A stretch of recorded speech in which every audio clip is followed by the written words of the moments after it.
Hi hello everyone welcome to Chandana Pradeep Mysuru vlogs. ನಾನು ನಿಮ್ಮ ಚಂದನ. ನಾನು ಇವತ್ತೆಲ್ಲಿ ಕರ್ಕೊಂಡು ಹೋಗ್ತಾ ಇದ್ದೀನಿ ಗೊತ್ತಾ, ನಮ್ಮ ಮೈಸೂರಿನ ಆಹಾರ ಮೇಳಗೆ. ಈ ವರ್ಷದ ಆಹಾರ ಮೇಳ ಏನೇನೆಲ್ಲ ಇದೆ, ಏನೇನು ಸ್ಪೆಷಲ್ ಇದೆ ಅಂತ ನೋಡೋಣ ಬನ್ನಿ. ಆಹಾರ ಮೇಳ ನಡೀತಾ ಇರೋದು ಮಹಾರಾಜ ಗ್ರೌಂಡ್ನಲ್ಲಿ. ಮಾರ್ನಿಂಗ್ 9 ಇಂದ ನೈಟ್ 11 ತನಕ ಇರುತ್ತೆ. ನೀವು ರಾತ್ರಿ ಲೈಟಿಂಗ್ಸ್ನ ನೋಡ್ಕೊಂಡು ಊಟ ಮಾಡ್ಕೊಂಡು ಹೋಗ್ಬೋದು. ಒಳಗಡೆ ಎಂಟ್ರಿ ಆಗ್ತಿದ್ದಂಗೆ ಗ್ರೌಂಡ್ನಲ್ಲಿ ರೈಟ್ ಅಲ್ಲಿ ವೆಜ್ ಫುಡ್ ಅನ್ನ ನೋಡ್ಬೋದು, ಹಾಗೆ ಲೆಫ್ಟ್ ಅಲ್ಲಿ ನಾನ್ ವೆಜ್ ಫುಡ್ಗಳನ್ನ ಇಟ್ಟಿದ್ದಾರೆ. ಹಾಗೆ ಮಧ್ಯದಲ್ಲಿ ಚಾಟ್ ಸೆಂಟರ್ಗಳನ್ನ ಇಟ್ಟಿದ್ದಾರೆ. ಹಾಗೆ ಮಧ್ಯದಲ್ಲಿ ರೂಫ್ನ ಹಾಕಿ ಅಲ್ಲಿ ಮಳೆ ಬಂದರೆ ಕೂಡ ಊಟನ ಮಾಡೋ ಥರ ಫೆಸಿಲಿಟಿನ ಇಟ್ಟಿದ್ದಾರೆ. ಕುಡಿಯೋ ನೀರಿನ ವ್ಯವಸ್ಥೆನೂ ಕೂಡ ತುಂಬಾ ಚೆನ್ನಾಗಿದೆ ಈ ಸರಿ ಅಂತಲೇ ಹೇಳ್ಬೋದು. ನಾವು ಕೂಡ ಎಲ್ಲ ಫುಡ್ಗಳನ್ನ ಟೇಸ್ಟ್ ಮಾಡಿ ಎಂಜಾಯ್ ಮಾಡಿದ್ವಿ. ನಾನ್ ವೆಜ್ ಐಟಮ್ಗಳಲ್ಲಿ ತುಂಬ ಕಾಂಬೋ ಆಫರ್ಗಳನ್ನ ಇಟ್ಟಿದ್ದಾರೆ. ನಾವು ಕೂಡ ಬಿರಿಯಾನಿ ಕಾಂಬೋ ಆಫರ್ನ ಕೂಡ ಟೇಸ್ಟ್ ಮಾಡಿದ್ವಿ. ಹೊಸಕೋಟೆ ದಮ್ ಬಿರಿಯಾನಿ, ಅಲ್ಲಿ ತುಂಬಾ ಚೆನ್ನಾಗಿತ್ತು. ನಾವು ಬಿರಿಯಾನಿನ ಟೇಸ್ಟ್ ಮಾಡಿದ್ವಿ. ಹಾಗೆ ನೋಡ್ತಾ ಹೋದರೆ ನೀವು ತುಂಬ ವೆರೈಟೀಸ್ ಆಫ್ ಕಾಂಬೋ ಆಫರ್ನ ನಾನ್ ವೆಜ್ಜಲ್ಲಿ ನೀವು ನೋಡ್ಬೋದು. ಜೊತೆಗೆ ಚಾಟ್ ಸೆಂಟರ್ಗಳಲ್ಲೂ ಕೂಡ ತುಂಬಾ ಚೆನ್ನಾಗಿದೆ. ನಾವು ಡ್ರೈ ಗೋಬಿ ಪಾವ್ ಬಜಿನ ನಾವು ಟೇಸ್ಟ್ ಮಾಡಿದ್ವಿ. ಹಾಗೆ ಅಲ್ಲಿ ಮುಂದಕ್ಕೆ ಹೋಗ್ತಾ ವೆಜ್ ಐಟಮ್ಸ್ಗಳು ತುಂಬಾ ಇದೆ. ವೆಜ್ ಐಟಮ್ಸಲ್ಲಿ ನಾವು ಉತ್ತರ ಕರ್ನಾಟಕದ ಜೋಳದ ರೊಟ್ಟಿನ ಟೇಸ್ಟ್ ಮಾಡಿದ್ವಿ. ಜೋಳದ ರೊಟ್ಟಿ ಅಂದರೆ ನಂಗೆ ತುಂಬಾ ಇಷ್ಟ. ಜೋಳದ ರೊಟ್ಟಿ ಜೊತೆ ಎಣ್ಣೆ ಬದನೆಕಾಯಿ ಜೊತೆಗೆ ಚಟ್ನಿ ಪುಡಿನ ಕೊಡ್ತಾರೆ. ಆ ಟೇಸ್ಟ್ ಅಂತೂ ತುಂಬಾ ಚೆನ್ನಾಗಿತ್ತು. ನೀವು ಕೂಡ ಇಲ್ಲಿಗೆ ಬಂದರೆ ಜೋಳದ ರೊಟ್ಟಿನ ಮಿಸ್ ಮಾಡದೆ ತಿನ್ನಿ.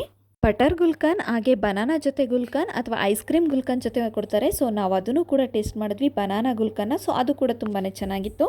ಹಾಗೆ ವಿಡಿಯೋನ ನೋಡ್ತಾ ಹೋಗಿ ಏನೆಲ್ಲ ಸ್ಟಾಲ್ ಇದೆ, ಯಾವ್ಯಾವ ಫುಡ್ ಎಲ್ಲ ಸಿಗುತ್ತೆ ಅಂತ.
ವರ್ಷದ ದಸರಾ ಆಹಾರ ಮೇಳ ಹೇಗೆಲ್ಲ ಇದೆ ಅಂತ. ಹಾಗಾದ್ರೆ ನೀವು ಯಾರಾದ್ರೂ ಇನ್ನೂ ಬಂದಿಲ್ಲ ಅಂದ್ರೆ ಬೇಗ ಬಂದು ವಿಸಿಟ್ ಮಾಡಿ. ಇನ್ನು ಅಕ್ಟೋಬರ್ 10th ವರೆಗೂ ಇರುತ್ತೆ. ಹಾಗೆ ಈ ವಿಡಿಯೋ ನಿಮಗೆ ಇಷ್ಟ ಆದ್ರೆ ಲೈಕ್ ಮಾಡಿ, ಹಾಗೆ ಹೇಗಿತ್ತು ಅಂತ ಕಮೆಂಟ್ ಮಾಡಿ. ಹಾಗೆ ನನ್ನ ಚಾನಲ್ನ ಸಬ್ಸ್ಕ್ರೈಬ್ ಮಾಡೋದು ಮರಿಬೇಡಿ. ಹಾಗೆ ಪಕ್ಕದಲ್ಲಿರೋ ಬೆಲ್ ಐಕನ್ನ ಕ್ಲಿಕ್ ಮಾಡಿ ಆಲ್ ಅಂತ ಸೆಲೆಕ್ಟ್ ಮಾಡಿ. ಹಾಗೆ ಯಾವುದೇ ವಿಡಿಯೋ ಹಾಕಿದ್ರು ಕೂಡ ನೆಕ್ಸ್ಟ್ ನೋಟಿಫಿಕೇಶನ್ ಬರುತ್ತೆ. Thank you for watching.